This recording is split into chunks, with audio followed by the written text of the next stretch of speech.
And welcome to Maxim Foods Inside Track.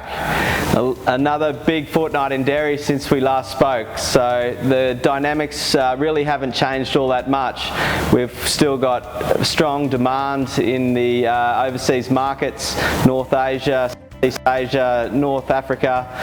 Supply is down. So Europe, USA and North Island, New Zealand going through some really dry conditions. So the fundamentals are still the same, demand high, supply low, and mix that in with supply chain issues, continue to firm.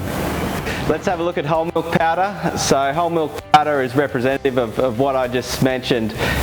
Supply is low out of the North Island, or mainly out of the North Island of New Zealand. That Waikato region is really dry at the moment and has been for the last sort of 6 weeks. So that tail of milk that we're expecting just really hasn't come.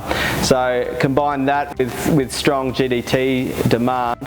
Pricing jumped 6% last night. Futures were predicting about 12%, so it wasn't in line with futures. However, another 6%, and pricing is still on the up. Skim milk powder now, so 2% last night on the GDT. So the last couple of GDTs have been a bit more aggressive with a 5% result last GDT on skim. So it looks as though it has calmed down a little bit. And saying that, correction that skim made in July of 2021 when it was just below $3,000 US, it's just kept charging on since then. So it's now over 4,000 US dollars on the GDT. It's still really challenging to get product and export product out of the US. So yeah, just still all the conditions of a really buoyant skim market. Having a look at butterfat. So once again, prices are buoyant. It is interesting to note though that in Australia, food service demand, retail demand on butter has declined a bit, obviously with Omicron taking charge on the coast of Australia.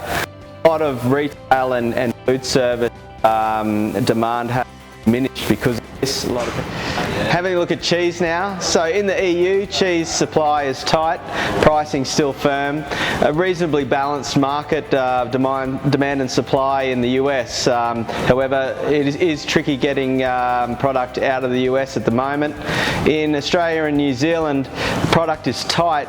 However, demand is quite on the wane at the moment, especially with food service and retail. Omicron has really taken hold in that food service division. So yeah, demand isn't as robust as what it normally is. Finishing off with whey powder now. So whey proteins, like we've said for the last 6 months basically, are still charging on. We thought we may have seen some demand burn off at these higher prices, but yeah, the supply diminishes and demand continues to increase, even at 30, 40, 50% rises over the last 6 to 8 weeks. So yeah, it's a really interesting one there with with standard sweet whey still in low supply and demand still strong as well. So everything in terms of a 6 to 9 month outlook for whey is pointing up. Very much for listening to this Inside Track. It's been a great couple of weeks in Australia, the Australian Open, Ash Barty, congratulations, well done, what a champion. And Rafa on that 5-set, absolute brilliant game. So, like a broken record, but if you could please organise your inventory, get your orders in as quickly as you can. Supply chain is still very challenging and it doesn't look like it's going to improve anytime soon.